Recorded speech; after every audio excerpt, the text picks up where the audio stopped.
What's up, everyone? Titanian here with another war wrap-up.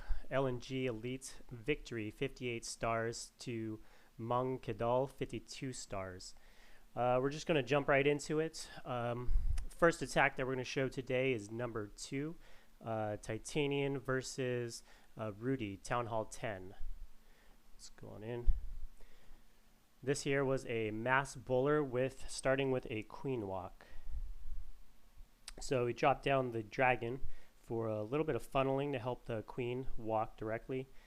Obviously, we got a seeking air mine blew up the dragon a little bit prematurely. Queen goes down with 5 healers, and she's just going to work through some of these structures and start taking them out. Now, we want this queen to start walking to the left, which she does. That's where the nearest structures are. So she starts moving over, taking out the cannon. Rage goes down to help keep the queen up, heal her much better. Golem goes down with some wizards to start funneling to make sure that she doesn't walk past where they want her to go. Wall breakers come in and open up that section.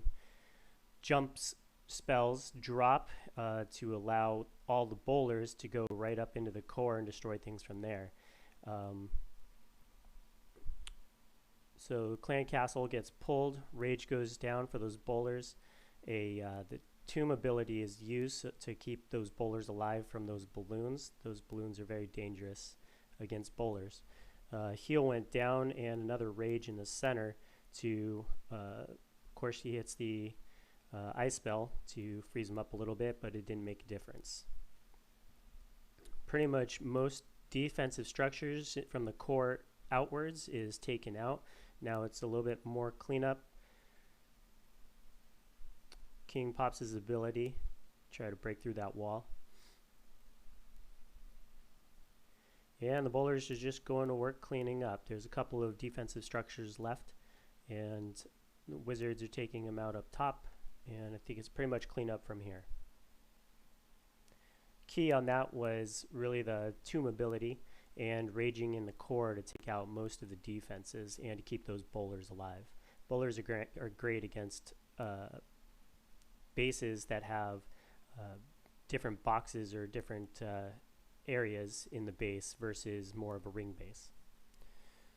So we'll move on to the next one. We have Maggnuss versus Ryjal AveiRo, number 6.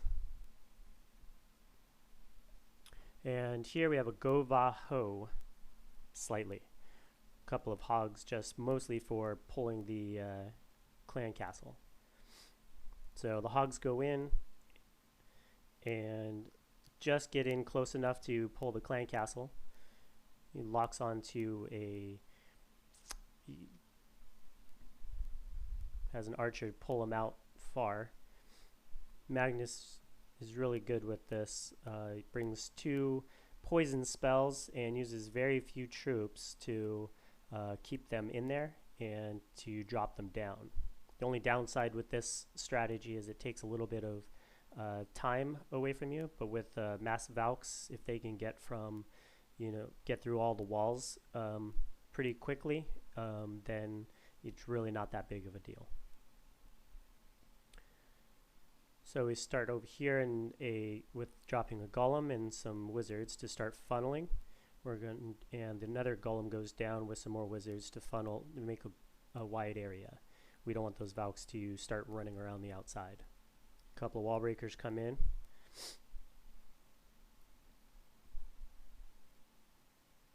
And they start moving in towards the center of the base. Drops all the Valks, and they're just going to take out everything in its path. Bowlers come out of the clan castle, and with these walls the Valks just cut through it like butter.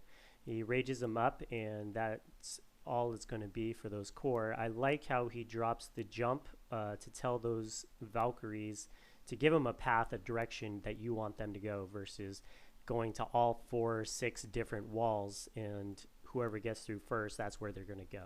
So that was an awesome drop for a jump to get them moving through the rest of the base where the defenses are. I'm just going to clean up a couple of structures down below. and then they're going to move back towards the top. There's so many units left here that there's only 5 different defensive structures left, and those Valks have a lot of hit points. I think these are max Valks, so they have about 1100, and so those defenses are not going to make it through those. So that's going to wrap, hits an ice spell, and not make a difference because all of those defenses are on the golem. So that's going to wrap it up for that base. We're going to move on to TitanElsa against number 7, Calon Ustadz, Town Hall 8 with a mass hog. I wanted to show this, sorry, that's the wrong one, 17. Wanted to show this base because it's very popular. This base is very popular. We see probably 1 to 2 of them every war. Basically, we're just going to come in here and do a mass hog from TitanElsa. So he drops the hogs in from the south. Some of the hogs. Pulls the clan castle troops. While pulling those clan castle troops, takes out basically the whole southern half of the base. At that point, it's going to save the other 24 hogs for later and pull those clan castle troops out to the side. So TitanElsa got a ton of work done already on this base by dropping in multiple hogs to pull those clan castles, which is a great idea because then you have less to deal with after the pull. Drops a bunch of archers in a circle, which he's known for, and along with the poison spell. And then we kind of just sprinkles the hogs in different to go into different areas. And there's so many hogs on this base, and all of these heals are dropped perfectly. And with the change of the giant bombs not doing double damage to hogs anymore, it's really a strong Town Hall 8, Town Hall 9 type strategy. Another poison goes down on the king to keep him slower, so he's can't really do too much damage to those hogs, and a heal. So now the hogs just turn around on him, kill him, and it's all wrap up from here. Let's go and fast forward through that. So that was a great victory for LNG Elite. Everybody's doing a really good job, really great attacks, as we can see on our opponents. You guys have a great day.